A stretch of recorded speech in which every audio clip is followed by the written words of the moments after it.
ఆంధ్రప్రదేశ్ పారిశ్రామిక ముఖచిత్రం మారబోతుంది. యువతకు కొత్త భవిష్యత్తు ఆవిష్కృతం కాబోతోంది. ఏపీని దేశంలోనే నంబర్ 1 గా నిలపాలని సంకల్పించిన కూటమి ప్రభుత్వం ఆ దిశగా ఒక చారిత్రక అడుగు వేస్తోంది.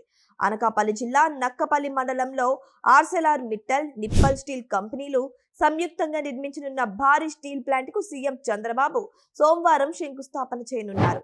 ఈ అంశంపై మంత్రి నారా లోకేష్ సైతం ట్వీట్ చేశారు.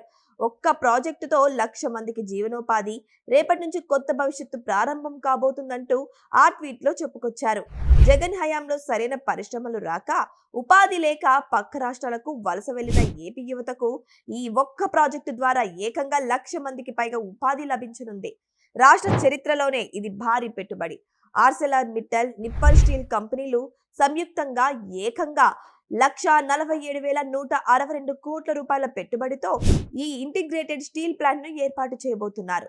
దీని ద్వారా ఎంఎస్ఎంఈలకు, అనుబంధ పరిశ్రమలకు ఊతం లభించడమే కాకుండా స్థానికంగా రవాణా, లాజిస్టిక్స్ రంగాల్లో వేలాది కొత్త ఉద్యోగాలు పుట్టుకురానున్నాయి.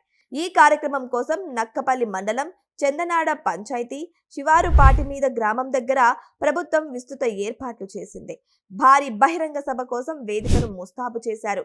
ఈ చారిత్రక ఘట్టంలో సీఎం చంద్రబాబు నాయుడుతో పాటు డిప్యూటీ సీఎం పవన్ కళ్యాణ్, కేంద్ర మంత్రి కుమారస్వామి, రాష్ట్ర మంత్రులు, ప్రముఖ పారిశ్రామికవేత్తలు పాల్గొంటారు.